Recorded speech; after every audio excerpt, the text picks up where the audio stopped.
Hello guys, welcome back to the channel. So हमारा kinetics complete हो चुका है। ठीक है, प्रीवियस लेक्चर में हमने सारे जो एनसीईआरटी के इंटेक्स्ट क्वेश्चन थे वो कवर कर लिए थे। ठीक है, सो अगर किसी को इंटेक्स्ट क्वेश्चंस में कोई डाउट है या किसी को वो वीडियो देखनी है तो मैं लिंक डिस्क्रिप्शन बॉक्स में दे दूँगी, आप वहाँ से देख सकते हो। ठीक है, सो आज हम स्टार्ट करते हैं अपने प्रीवियस ईयर क्वेश्चंस। सो ये पार्ट 1 है प्रीवियस ईयर क्वेश्चंस का, जिसमें मैं आपको 2015 से लेकर के 2020 तक के क्वेश्चन कराऊंगी। ठीक है, नेक्स्ट कल आएगा सेकंड पार्ट, जिसमें आपके जो रीसेंट पेपर्स हैं लाइक 21, 22, 23, 24 इनके पेपर्स होंगे, इनके क्वेश्चंस कराऊंगे। ठीक है, सो स्टार्ट करते हैं आज अपनी फर्स्ट पार्ट की वीडियो। ठीक है, देखो फर्स्ट क्वेश्चन क्या आया हुआ है, डिफाइन शुड ऑर्डर रिएक्शन। ठीक है, those reaction which are not truly of the first order but under certain conditions become reaction of the first order. ठीक है, मतलब वो रिएक्शंस जो एक्चुअली में फर्स्ट ऑर्डर की नहीं होती, ठीक है, बट अंडर सम कंडीशंस वो फर्स्ट ऑर्डर की हो जाती हैं।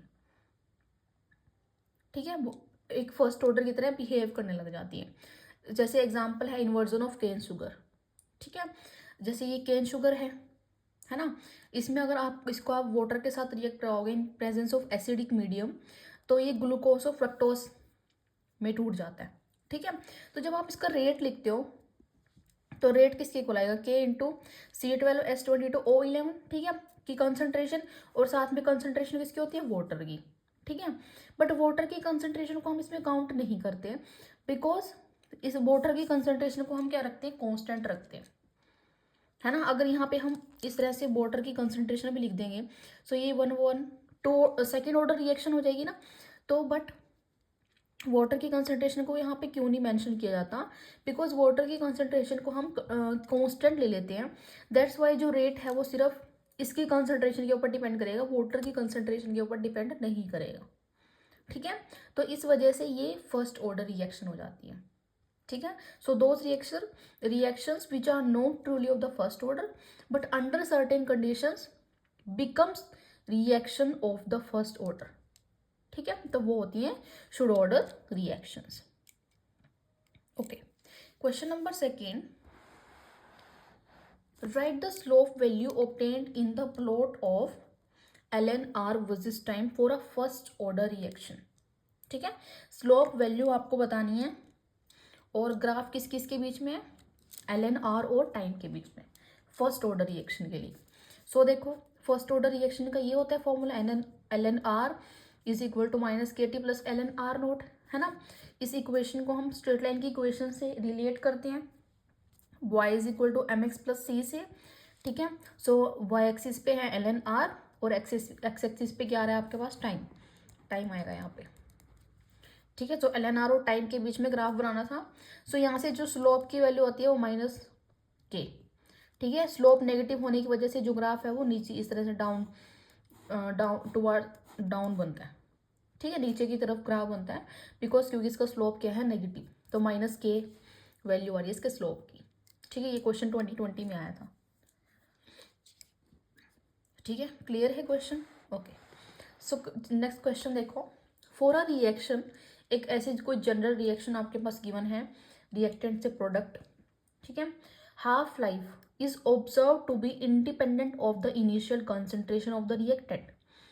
जो हाफ लाइफ है रिएक्शन की वो इनिशियल कंसंट्रेशन पे डिपेंड नहीं करती, इंडिपेंडेंट है इनिशियल कंसंट्रेशन की।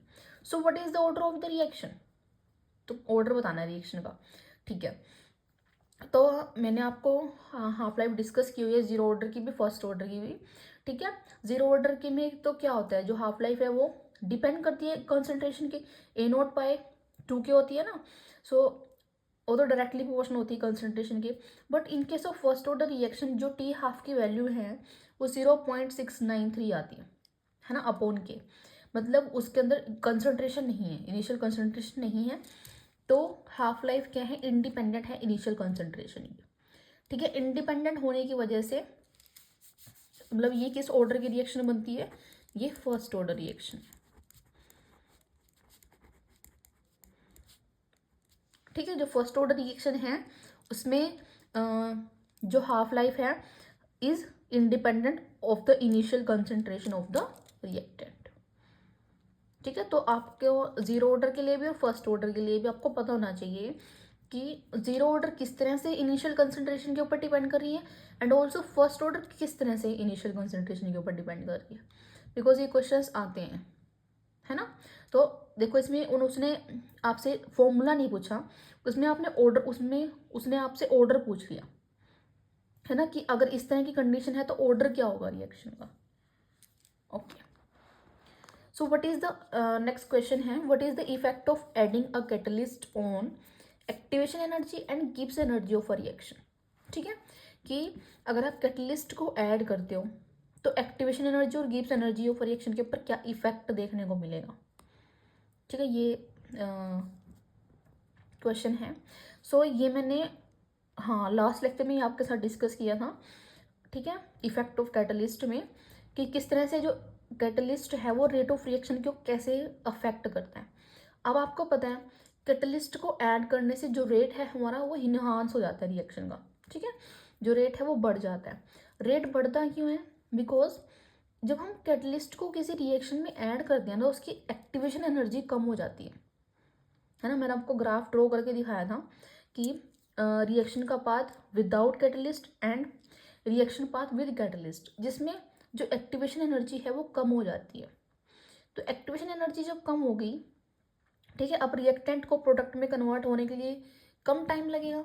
सो कम टाइम लगेगा तो जो रेट है रिएक्शन का वो क्या हो जाएगा, इंक्रीज। सो देखो catalyst lower the activation energy and providing alternate path. ठीक है, जो कैटलिस्ट हैं वो क्या करते हैं, कम करते हैं एक्टिवेशन एनर्जी को। ये तो थी आपकी पहली पूरी, जब विदाउट कैटलिस्ट।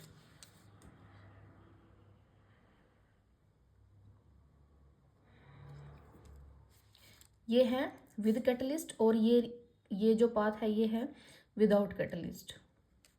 ठीक है, ये है जब हमने कैटलिस्ट को ऐड किया एक्टिवेशन एनर्जी क्या होगी, कम होगी। ठीक है, बट जब कैटलिस्ट नहीं था एक्टिवेशन एनर्जी इतनी थी, जब हमने कैटलिस्ट को ऐड कर दिया एक्टिवेशन एनर्जी कम हो गई, इतनी हो गई। ठीक है, तो एक्टिवेशन एनर्जी कम हो रही है तो मतलब रेट ऑफ रिएक्शन क्या हो रहा है, इंक्रीज। ठीक है, तो उसने क्या पूछा हुआ, उसने हमें कैटलिस्ट का इफेक्ट पूछा हुआ है, एक्टिवेशन एनर्जी को कैसे इफेक्ट करता है। So catalyst lowers the activation energy by providing alternate path. ठीक है, इस तरह से आप ये ग्राफ भी ड्रॉ कर सकते हो। ठीक है, ओके। अच्छा, Gibbs energy, catalyst does not affect the Gibbs energy of the reaction. Gibbs energy के ऊपर जो कैटलिस्ट है वो कोई इफेक्ट नहीं डालता। ओके, ठीक है, चलते हैं नेक्स्ट क्वेश्चन पे। Question number 5, will the rate constant of the reaction depend upon T if the E activation या activation energy of the reaction is 0। अगर जो एक्टिवेशन एनर्जी है रिएक्शन की वो 0 हो जाए तो रेट कांस्टेंट ऑफ जो रिएक्शन का रेट कांस्टेंट है वो क्या टी के ऊपर डिपेंड करेगा, टेम्परेचर के ऊपर डिपेंड करेगा, वो यही कहता है। सो देखो हमने क्या कर दिया, एक्टिवेशन एनर्जी को 0 कर दिया, यहाँ पे 0 कर लिया एक्टिवेशन एनर्जी को। ठीक है, अब इसको हमने 0 किया तो ई रेज टू पावर 0 क्या होता है, 1 होता है ना। तो ये पूरा फैक्टर क्या होगा, 1 हो गया हमारा। तो मतलब के किसके इक्वल आ रहा है, ए के। ठीक है, तो वो टेम्परेचर के ऊपर तो डिपेंड नहीं कर रहा, तो यहाँ लिखोगे नो। ठीक है, उसके बाद लिखोगे इसका reason. So rate constant becomes independent of temperature. जो रेट कांस्टेंट है वो टेम्परेचर पे क्या है, इंडिपेंडेंट, किसी तरह से वो डिपेंड नहीं करता जब एक्टिवेशन एनर्जी 0 हो जाती है। ठीक है, ये यहाँ पे अगर आप 0 पुट करोगे तो ये पूरा फैक्टर आपका 1 हो जाएगा, because E raise to power 0 is equal to 1, है ना। तो के इज इक्वल टू ए आया, तो वहाँ पे टेम्परेचर तो है ही नहीं ना। So rate constant becomes independent of temperature. ठीक है, तो इसका आंसर क्या है, no. Okay, question number 6, define activation energy of reaction. ठीक है, एक्टिवेशन एनर्जी ऑफ रिएक्शन को कैसे डिफाइन करेंगे, it is defined as the extra energy over and above the average potential energy of the reactant, which must be supplied to reactant to enable them to cross over energy barrier between reactant and product. ठीक है, definition आप इस तरह से लिखोगे activation energy की। But activation energy किसको बोलते हैं? जो मिनिमम एनर्जी की रिक्वायरमेंट होती है रिएक्टेंट को, ठीक है, इस पोटेंशियल एनर्जी बैरियर को क्रॉस करने के लिए, वो होती है एक्टिवेशन एनर्जी। ठीक है, अब ये यहाँ पे रिएक्टेंट है आपका, यहाँ पे प्रोडक्ट है। ठीक है, सो ये एनर्जी बैरियर है। तो इस एनर्जी बैरियर को क्रॉस करने के लिए इसको इतने अमाउंट में एनर्जी की रिक्वायरमेंट है ना, इतनी अमाउंट ऑफ एनर्जी की रिक्वायरमेंट है। सो इसको क्या बोलोगे आप? Activation energy. ठीक है, which must be supplied to the reactant to enable them to cross over energy barrier between reactant and product। ठीक है, जो रिएक्टेंट और प्रोडक्ट के बीच में ये एनर्जी बैरियर है ताकि ये इसको क्रॉस कर सके। सो वो होती है activation energy.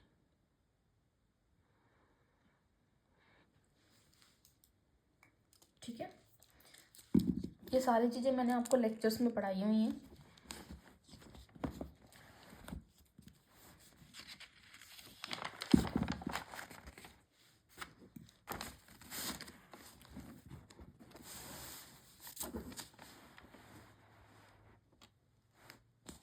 Okay, question number 7 2015 में आया हुआ है। Define rate constant. Rate constant को डिफाइन करना है।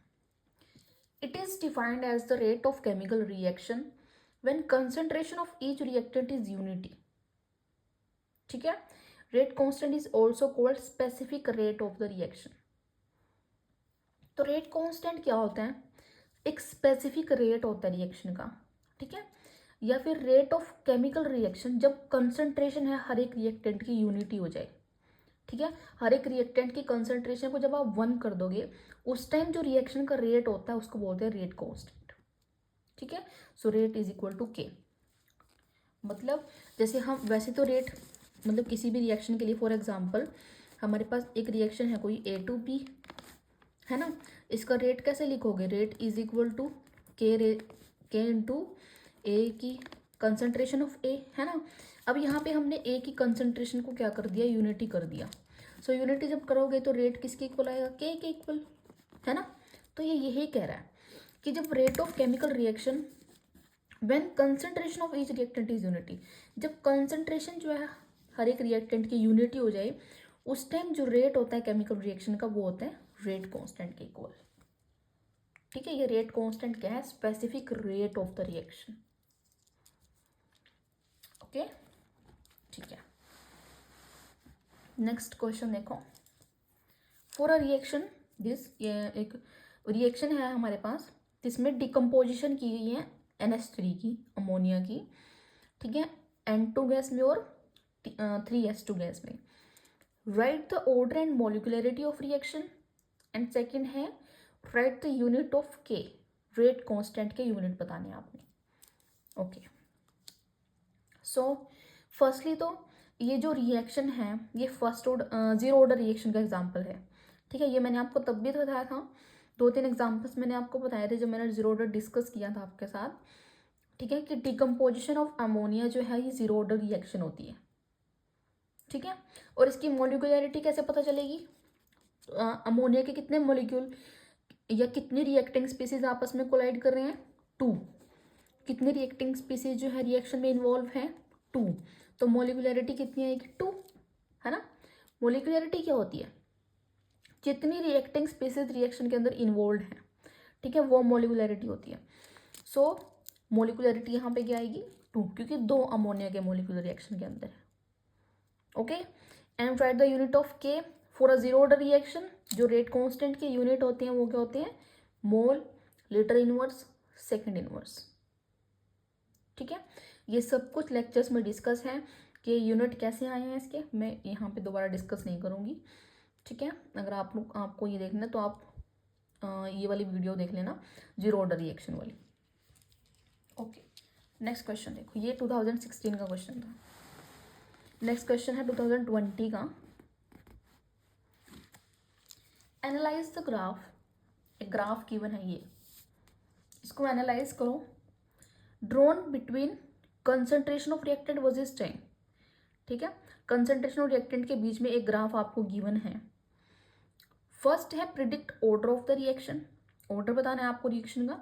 सेकेंड है theoretically can the concentration of reactant reduce to zero after infinite time, ठीक है, कि थ्योरेटिकली क्या जो कंसंट्रेशन है रिएक्टेंट की उसको आप जीरो तक रिड्यूस कर सकते हो अगर टाइम इनफाइनाइट हो जाए। Explain. Okay, so first order निकाल दिए रिएक्शन का। ऑर्डर देखो कैसे निकालेंगे।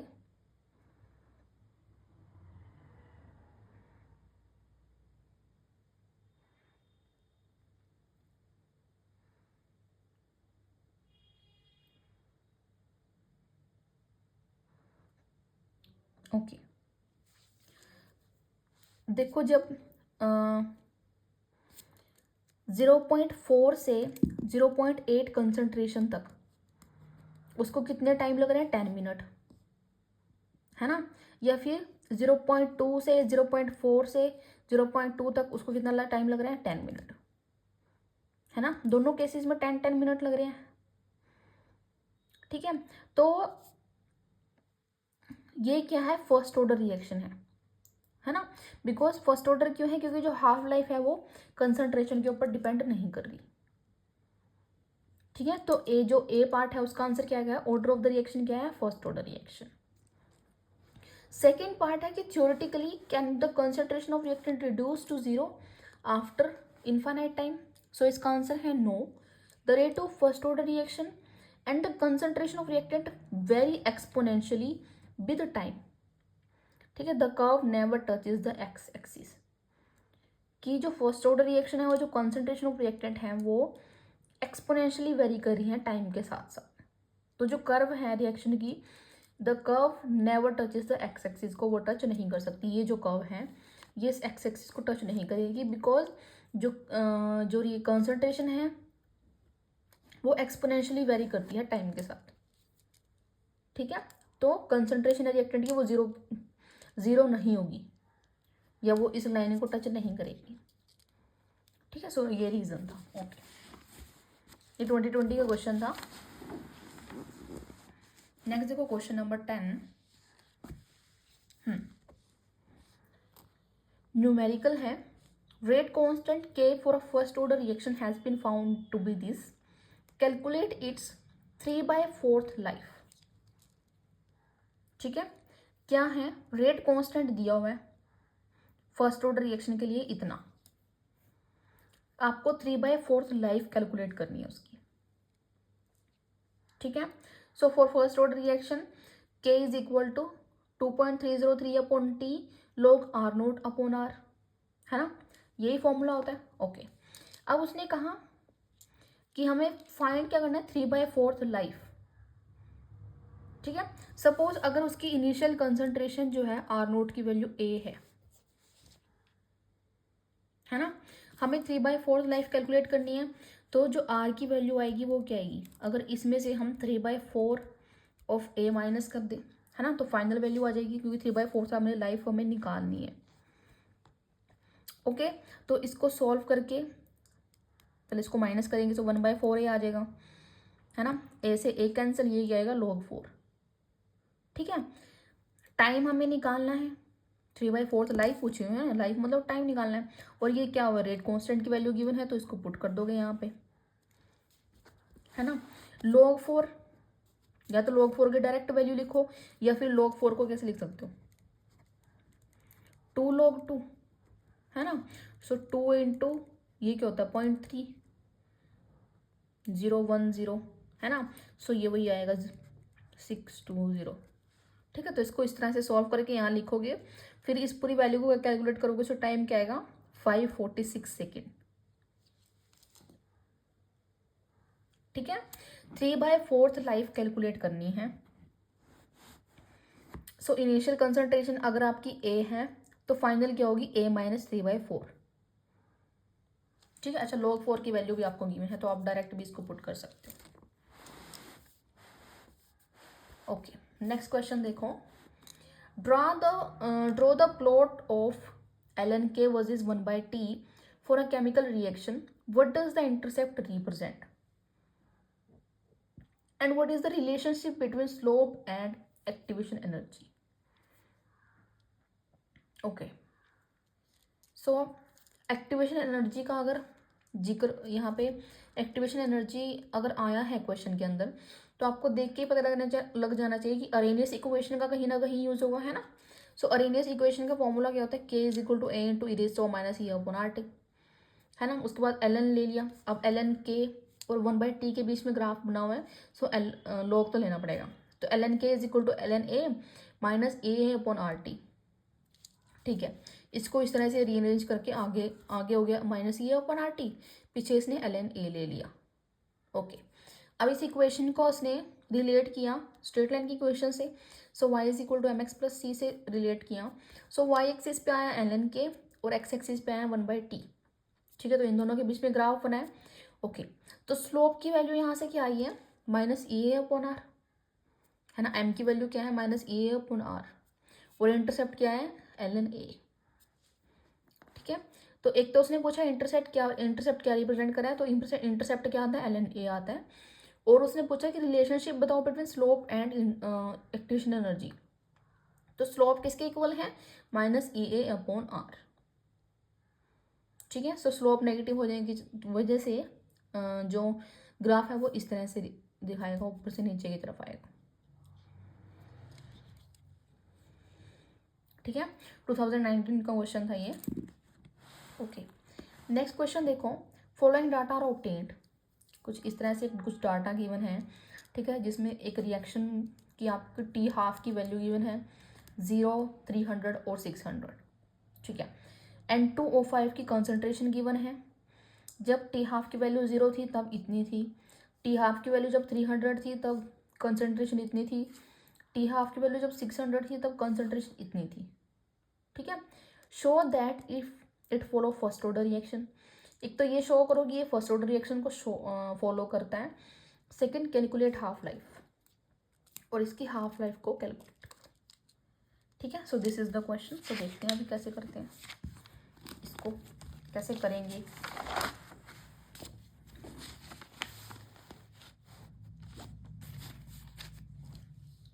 ठीक है, सो मैंने आपको फर्स्ट ऑर्डर काइनेटिक्स में, जब मैंने फर्स्ट ऑर्डर काइनेटिक्स पढ़ाया था, तो वहाँ पे एक न्यूमेरिकल मैंने सॉल्व कराया था आपको कि अगर हमें ये प्रूफ करना है ना क्वेश्चन में कि ये फर्स्ट ऑर्डर काइनेटिक्स है, ठीक है, और आपको इस तरह से कोई मतलब अलग अलग कंसंट्रेशंस और टाइम गिवन है, तो आप क्या करो, heat and trial method use करो, है ना।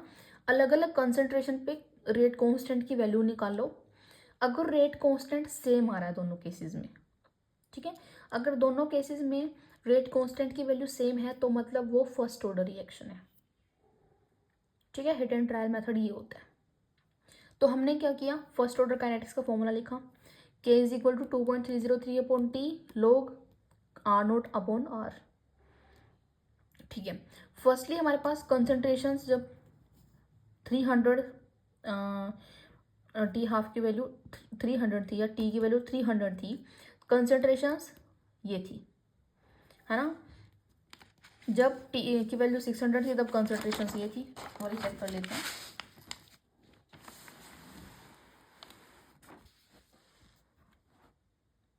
ठीक है ना, 300 माइनस 0, सो इनिशियली ये थी, फाइनल ये हो गई, है ना। जब 600 थी तब इनिशियल ये थी, फाइनल ये हो गई, यही है।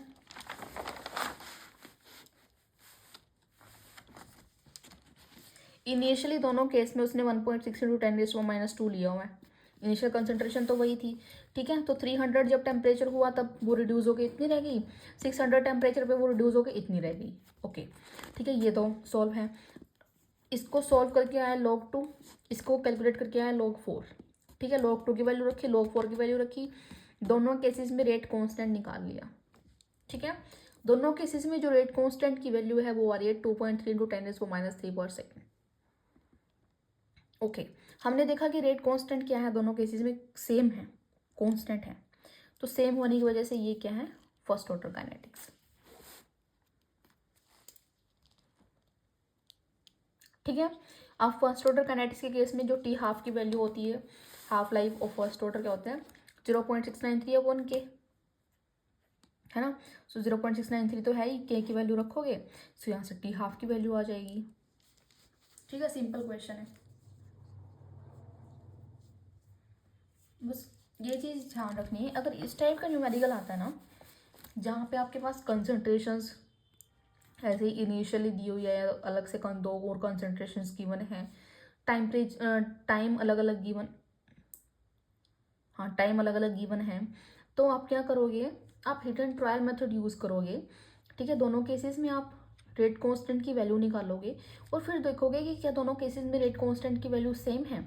अगर वो सेम आती है देन वो क्या होगी, फर्स्ट ऑर्डर रिएक्शन। ओके, ठीक है, नेक्स्ट क्वेश्चन देखते हैं। फॉर अ रिएक्शन, जैसे मैं कोई भी क्वेश्चन अगर आपको बता लिखती, जैसे यहाँ पे क्वेश्चंस आ रहे हैं ना स्क्रीन पे, तो आप पहले क्या किया करो, वीडियो को पॉज करके क्वेश्चंस को खुद से सॉल्व किया करो। ठीक है, न्यूमेरिकल को खुद से सॉल्व तक जब तक नहीं करोगे ना तब तक न्यूमेरिकल समझ नहीं आएगा, ऐसे देखने से समझ नहीं आएगा बिल्कुल भी। ठीक है, न्यूमेरिकल को जब आप सॉल्व करोगे ना खुद से कॉपी पेन पे, उसके बाद वो सॉल्व करने आएंगे आपको। ठीक है, तो सबसे पहले आप वीडियो को पॉज करके खुद से इसको सॉल्व करके उसके बाद उसका आंसर चेक करो कि क्या हम सही कर रहे हैं, हमने सही मेथड यूज़ किया है। ठीक है, फिर आपको अच्छे से क्लियर होगा, फिर जहाँ भी आप मिस्टेक करोगे वो भी आपके फिर ध्यान रहेगी कि यहाँ पे मैं मिस्टेक कर रही हूँ या कर रहा हूँ। ठीक है, फिर नेक्स्ट टाइम आप वो गलती नहीं करोगे। ओके, सो देखते हैं नेक्स्ट क्वेश्चन। एक रिएक्शन गिवन है 2H2O2 की। ठीक है, आई नेगेटिव के साथ उसकी रिएक्शन है in presence of alkaline medium, तो वो बन रहा है 2H2O प्लस आई नेगेटिव। ठीक है, सो द प्रपोज्ड मैकेनिज्म, ये क्या है, एक कॉम्प्लेक्स रिएक्शन है, मल्टी स्टेप रिएक्शन है। फर्स्ट स्टेप जो है स्लो स्टेप है, सेकेंड स्टेप जो है वो फास्ट स्टेप है। ठीक है, तो उसने फर्स्ट पार्ट कहा write rate law for reaction, इस रिएक्शन के लिए आपको रेट लो लिखना है। Second overall order of reaction बताओ। Third out of 1 and 2 step which is rate determining step, दोनों स्टेप्स में से रेट डिटरमाइनिंग स्टेप आपको बताना है। ठीक है, ये टॉपिक भी बहुत डिटेल में डिस्कस किया था मैंने, जहाँ पे मैंने आपको बताया था कि दो टाइप की रिएक्शंस होती है हमारे पास, एक होती है एलिमेंट्री रिएक्शन, एक होती है कॉम्प्लेक्स रिएक्शन। एलिमेंट्री रिएक्शन क्या होती है, सिंगल स्टेप रिएक्शंस होती है ना, तो वो ही सिंगल स्टेप के बेसिस पे ही आप उसका रेट लिखते हो, है ना, तो उसमें तो कोई चक्कर ही नहीं है। तो जो कॉम्प्लेक्स रिएक्शंस होती है ना वो मल्टी स्टेप रिएक्शंस होती है, उसमें 2-3 स्टेप्स इन्वॉल्व होते हैं। ठीक है, उन 2-3 स्टेप्स में से जो स्लो स्टेप होगा या जो स्लोवेस्ट स्टेप होगा वही हमारा रेट डिटरमाइनिंग स्टेप होगा। ठीक है, जो सबसे स्लोवेस्ट स्टेप होगा वो रेट डिटरमाइनिंग स्टेप होगा और वही क्या बताएगा, रिएक्शन का रेट। ठीक है, उसी के बेस पे हम रिएक्शन का रेट लिखेंगे और वहीं से ऑर्डर निकाल लेंगे, उसी रिएक्शन के उसी स्टेप के बेस पे जो स्लोवेस्ट स्टेप होगा। ठीक है, सो यहाँ पे जो स्लोवेस्ट स्टेप है वो फर्स्ट स्टेप है हमारा, वो स्लोवेस्ट स्टेप ये वाला है ना, तो इसी के यही हमारा रेट डिटरमाइनिंग स्टेप है। फर्स्ट स्टेप ये हमारा रेट डिटरमाइनिंग स्टेप है, इसी से हम रेट लो लिखेंगे, इसी से ऑर्डर निकलेगा। ठीक है, सो देखो रेट किसके इक्वल है, के rate constant, concentration of H2O2 और कंसंट्रेशन ऑफ आई नेगेटिव। ठीक है, सेकेंड ओवरऑल ऑर्डर जब हम निकालेंगे सो 1 यहाँ से 1 यहाँ से तो 2 आया तो सेकेंड ऑर्डर रिएक्शन है, and third step 1 slowest step है तो यही क्या होगा, रेट डिटरमाइनिंग स्टेप। ठीक है, तीनों पार्ट समझ में आ गए होंगे कि क्यों रेट लो हमने फर्स्ट स्टेप से क्यों लिखा, क्योंकि ये स्लोएस्ट स्टेप है, यही रेट डिटरमाइनिंग स्टेप है, इसी से रेट लो का एक्सप्रेशन लिखा जाएगा। ठीक है, इसी से आप ओवरऑल ऑर्डर बताओगे रिएक्शन का। ठीक है, ओके, नेक्स्ट क्वेश्चन देखते हैं।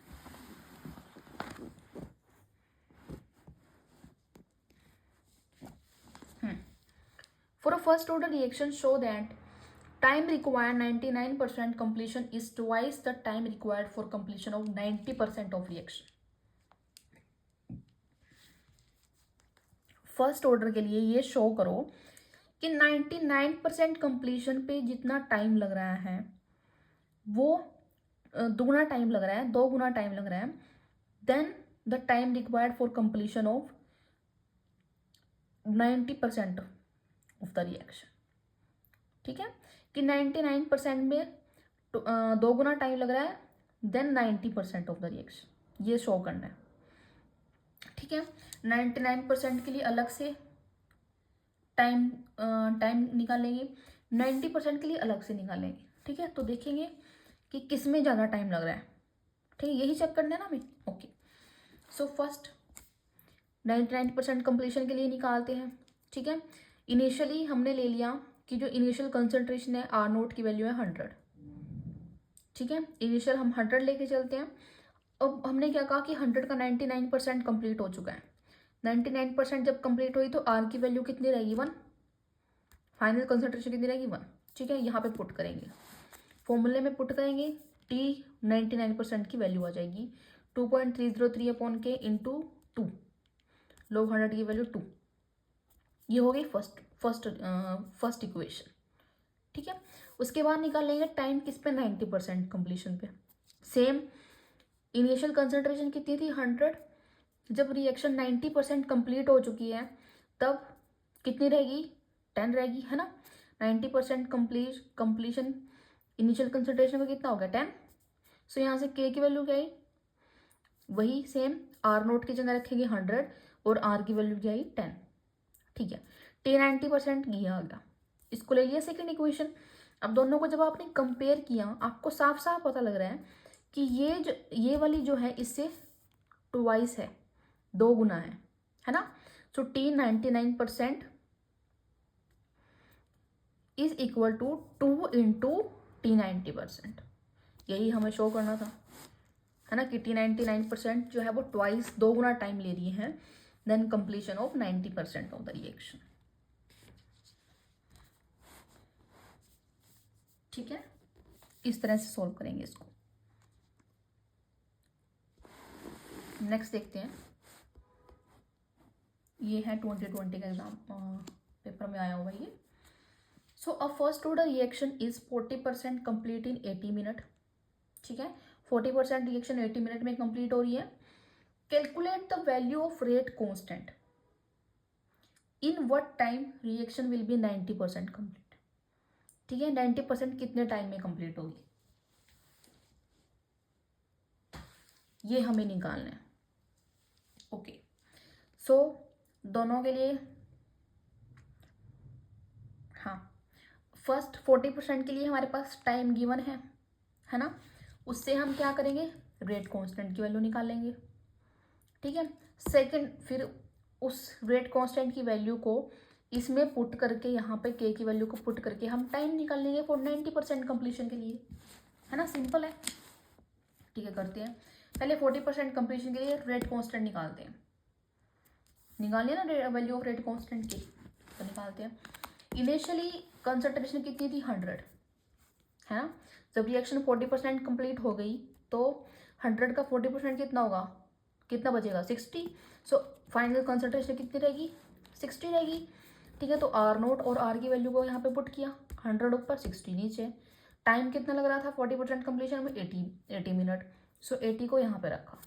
ठीक है ओवरऑल जब वैल्यू सॉल्व करके हमारे पास के की जो रेट कांस्टेंट की वैल्यू है वो ये आई है. ठीक है आगे समझ. उसके बाद 90% कंप्लीशन पे आर नोट की वैल्यू वही 100 ही रहेगी है ना. सो 90% का 100 का 90% कितना होगा 10 बचेगा. सो फाइनल कंसंट्रेशन कितनी बची 10. सो इसको भी यहाँ पे पुट किया. यहाँ से हमने क्या निकाल लिया टाइम में तो निकाला था कि 90% कंप्लीशन में टाइम कितना लग रहा है. सो टाइम निकाल लिया. के की वैल्यू जो हमने निकाली थी उसको यहाँ पे रखा और टाइम की वैल्यू निकाली. कितना टाइम लग रहा है 90% कंप्लीशन में 360 मिनट लग रहे हैं. ठीक है एक की वैल्यूज गिवन है वहाँ से रेट कांस्टेंट निकालोगे, दूसरे को में पुट करके आप टाइम निकालोगे.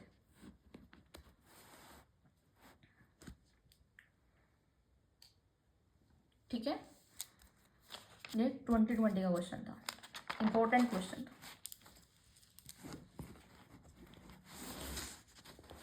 Okay, next question, how will the rate of reaction be affected when, A part क्या है, surface area of reactant is reduced. ठीक है, अगर रिएक्टेंट का सरफेस एरिया कम कर दिया जाए तो रेट ऑफ रिएक्शन पे क्या इफेक्ट पड़ेगा, ये बताना है। Second, catalyst is added in reversible reaction, catalyst add कर दिया जाए, या फिर temperature of reaction is increase, reaction के टेम्परेचर को इंक्रीज कर दिया जाए। ठीक है, सो फर्स्ट देखो, when surface area of the reactant is reduced, rate of reaction is reduced, simple है ना। उसने क्या किया, रिएक्टेंट के सरफेस एरिया को कम कर दिया। जब रिएक्टेंट के सरफेस एरिया को कम कर दिया तो पहले सरफेस एरिया इतना था, उसके बाद उसने इतना कर दिया रिएक्टेंट का। तो जब रिएक्शन कैसी हो रही है, जब मॉलिक्यूल आपस में कोलाइड कर रहे हैं, है ना, जितना अच्छा कोलिजन होगा, जितना इफेक्टिव कोलिजन होगा, उतनी रिएक्शन अच्छी होगी ना। उसने जब सरफेस एरिया को कम कर दिया तो ऑब्वियसली कोलिजन इफेक्टिव कोलिजन नहीं होगा। अब इफेक्टिव कोलिजन होने की वजह से रिएक्शन भी सही से नहीं होगी, सो रेट ऑफ रिएक्शन भी क्या हो जाएगा, रिड्यूस। ठीक है, सेकेंड पार्ट है catalyst. For reversible reaction, catalyst increase speed for reaction in both forward and reverse reaction which helps in attaining equilibrium factor. Catalyst के ऐड करने से जो स्पीड है रिएक्शन की, वो फॉरवर्ड और रिवर्स दोनों रिएक्शंस के लिए इंक्रीज हो जाती है। ठीक है, मैंने अभी भी डिस्कस किया था आपके साथ कि जब हम कैटलिस्ट को यूज़ करते हैं रिएक्शन के अंदर, उससे क्या होता है, एक्टिवेशन एनर्जी कम होती है ना। एक्टिवेशन एनर्जी जब कम होगी, अब जो रिएक्टेंट को कम अमाउंट में एनर्जी चाहिए प्रोडक्ट में कन्वर्ट होने के लिए। ठीक है, उस एक अल्टरनेट पाथ मिल गया रिएक्टेंट को प्रोडक्ट में कन्वर्ट होने के लिए। तो उससे क्या होता है, जो रेट ऑफ रिएक्शन है वो बढ़ जाएगा। ऑब्वियसली एक को इतना टाइम लग रहा था, रिएक्टेंट इंक्रीज कैटलिस्ट के बाद उसको इतना टाइम लग रहा है, ऑब्वियसली यहाँ पे ज़्यादा रेट आएगा, सॉरी यहाँ पे ज़्यादा टाइम लगेगा, है ना। तो यहाँ पे रेट ऑफ रिएक्शन कम होगा। अब वो इतने में वो कंप्लीट हो रही है तो यहाँ पे रेट ऑफ रिएक्शन ज़्यादा होगा, स्पीड इंक्रीज कर देगा वो रिएक्शन की। सो कैटलिस्ट ऐड करने से रिएक्शन की स्पीड जो है वो इंक्रीज होती है। ठीक है, so rate of reaction increase होती है, या उसको बोल दो which helps in attaining equilibrium factor. ठीक है, अच्छा, temperature, temperature of the reaction is increased. So with increase in temperature, kinetic energy of the molecules increases. ठीक है, number of effective collision increases, so this results in increase the rate of the reaction, या this result in increase in rate. ठीक है, जब हम क्या करते हैं, टेम्परेचर को जब हमने इंक्रीज कर दिया, ठीक है, तो मॉलिक्यूल के बीच में जो काइनेटिक एनर्जी थी, जिससे मॉलिक्यूल पहले इतनी एनर्जी से वो कोलाइड कर रहे थे, ठीक है, अब क्या हुआ, हमने क्या कर लिया, टेम्परेचर को इंक्रीज कर दिया, तो अब मॉलिक्यूल इतनी एनर्जी से आपस में कोलाइड कर रहे हैं, है ना। जब काइनेटिक एनर्जी इंक्रीज कर दी तो इफेक्टिव कोलिजन इंक्रीज होंगे, जिससे क्या होगा, रेट बढ़ जाएगा रिएक्शन का। ठीक है, ओके, नेक्स्ट देखो, हाँ, अब first order reaction is 50% complete in 40 minute. ठीक है, कोई फर्स्ट ऑर्डर रिएक्शन है वो 50% कंप्लीट हो रही है 40 मिनट में एट 300 केल्विन। ठीक है, एंड 20 मिनट में कम एट 320 केल्विन। ठीक है, मतलब जब हमारा टेम्परेचर 300 केल्विन था तब उसको 40 मिनट का टाइम लग रहा है। जब हमने टेम्परेचर इंक्रीज कर दिया 300 से 320 कर दिया, तब उसको 20 मिनट लग रहे हैं कंप्लीट होने में। सो कैलकुलेट करनी है उसकी एक्टिवेशन एनर्जी। ठीक है, आपको रेट कॉन्स्टेंट्स की वैल्यू गिवन नहीं है, आपको 50% कंप्लीशन के लिए टाइम गिवन है।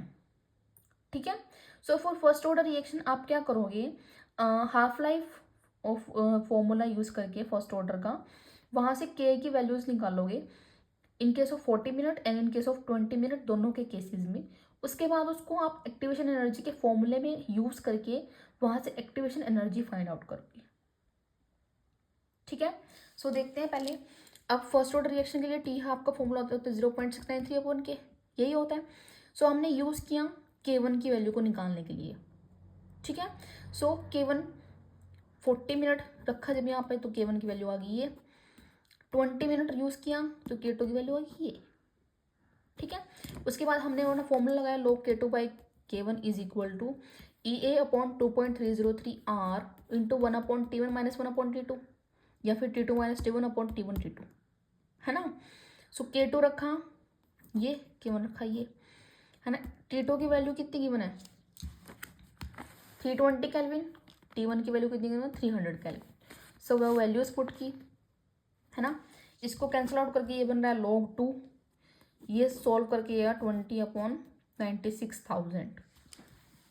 ठीक है, तो इन सारों को एक साइड ले जाएंगे, log 2 की वैल्यू पुट करेंगे, तो यहाँ से एक्टिवेशन एनर्जी निकालेंगे आप जूल पर मोल में, इस तरह से 26। ठीक है, आर की वैल्यू रखेंगे 8.314 जूल पर केल्विन पर मोल में। केल्विन वाला से जो केल्विन था वो टेम्परेचर के केल्विन वाले से कट आउट हो जाएगा, सो बचेगा जूल पर मोल। तो इस जूल पर मोल को किलो जूल पर मोल में कन्वर्ट कर लेंगे 1000 से डिवाइड करके, सो ये आ जाएगा 27.66 किलो जूल पर मोल। ठीक है, ये इसकी वैल्यू आ जाएगी। ओके, लास्ट क्वेश्चन है। लास्ट क्वेश्चन देखो, इन द गिवन रिएक्शन, एक रिएक्शन गिवन है, the rate of formation of C is this. ठीक है, रेट ऑफ फॉर्मेशन की वैल्यू गिवन है। फर्स्ट कैलकुलेट करो, first rate of reaction, second rate of disappearance of B. Okay, so rate of reaction कैसे निकालेंगे, minus T A upon D T, minus T upon D T is equal to 3 है 3b है, so minus 1/3 dB by D T, है ना। इससे क्या बन रहा है 2c बन रहा है। ठीक है, तो रिएक्टेंट वाले में माइनस लिखते हैं, प्रोडक्ट वाले में plus, so 1/2 dc by D T. ठीक है, so rate of reaction is equal to, हमारे पास क्या गिवन है, rate of formation of C given है, सी गिवन है, सो यहाँ से ये वैल्यू गिवन है डीसी बाई डी टी की, है ना। तो हम ये ही लेके चलेंगे कि रेट ऑफ रिएक्शन के इक्वल जो वैल्यू गिवन है उसी से रेट ऑफ रिएक्शन निकालना है ना हमें। सो रेट ऑफ रिएक्शन किसके इक्वल है 1/2 into DC by D T. ठीक है, सो रेट ऑफ रिएक्शन की वैल्यू आ गई ये वैल्यू यूज करके रेट ऑफ फॉर्मेशन ऑफ सी की वैल्यू यूज करी हमने यहाँ पे 2.5 इंटू 10⁻⁴। सो यहाँ से हमारे पास निकल गया रेट ऑफ रिएक्शन किसमें, mole litre inverse second inverse में। ओके, सेकेंड निकालना है rate of disappearance of b. So हमें पता है रेट ऑफ रिएक्शन इसके इक्वल है -1/3 dB by D t. So यही लेके चलेंगे, rate of reaction is equal to -1/3 into dB by D T. ठीक है, dB बाई डी टी की वैल्यू निकालनी है, minus dB by D T की वैल्यू निकालनी है, डिसअपियरेंस ऑफ बी निकालना है। सो 3 को इधर मल्टीप्लाई कर देंगे, ये क्या हो जाएगा 3 इंटू रेट ऑफ रिएक्शन,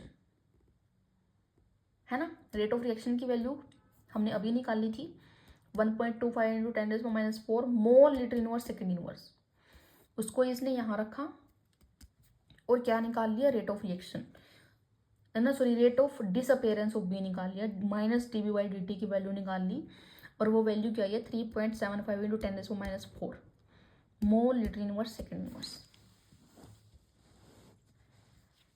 ठीक है, जब डिसअपियरेंस की बात करते हैं तो माइनस आता है, डिसअपियर क्या होंगे, रिएक्टेंट डिसअपियर होंगे ना, और फॉर्म क्या होंगे प्रोडक्ट।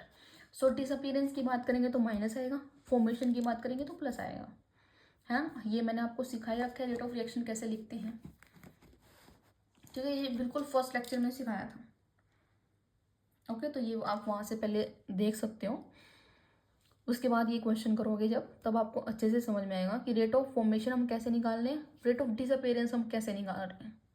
ठीक है, वो रेट ऑफ रिएक्शन किसके इक्वल होता है, इन तीनों के इक्वल होगा। ठीक है, यहाँ से हमें रेट ऑफ रिएक्शन निकालना है और रेट ऑफ फॉर्मेशन ऑफ सी की वैल्यू हमें गिवन है है ना। तो ये इसको इससे इक्वेट करके यहाँ से रेट ऑफ रिएक्शन आ जाएगा। उसके बाद rate of disappearance of b जब हम निकालेंगे तो रेट ऑफ रिएक्शन के इक्वल ये है ही पहले ही, so minus d p upon d T की वैल्यू यहाँ से निकल जाएगी 3 इंटू रेट ऑफ रिएक्शन। ठीक है, सो ये आ जाएगा rate of disappearance of p. Okay, so 2015 से लेकर के 2020 तक ऑलमोस्ट सारे क्वेश्चन कंप्लीट हो चुके हैं। कल हम इसका हम प्रीवियस ईयर ही डिस्कस करेंगे अपने जो लेटेस्ट हमारे पेपर्स हैं उनके। ठीक है, सो कल इस वीडियो का पार्ट 2 आएगा, तो आप लोगों को वो भी चेक करना है पूरा कंप्लीट। ठीक है, उसके बाद आप काइनेटिक्स का एक भी क्वेश्चन मिस नहीं करके आओगे। ओके, अगर आपने इंटेक्स क्वेश्चन अच्छे से किए हैं एनसीईआरटी के, वो भी मैंने सारे आपको अच्छे से कराए हैं। उसके बाद प्रीवियस ईयर अगर आपने सारे कंप्लीट अच्छे से किए हुए हैं ना विद न्यूमेरिकल्स, और जो भी आपका थ्योरी में से जो भी आता है, जो डेफिनेशंस वगैरह इसमें हैं, फॉर्मूलाज वगैरह अच्छे से लर्न है, तो काइनेटिक्स का एक भी क्वेश्चन आप मिस नहीं करके आओगे। और काइनेटिक्स में से ही 2 से 3 क्वेश्चन आती हैं एग्जाम में। ठीक है, आप देख सकते हो। सो या चलो मिलते हैं कल। ठीक है, stay tune for upcoming videos. Thank you so much, happy learning.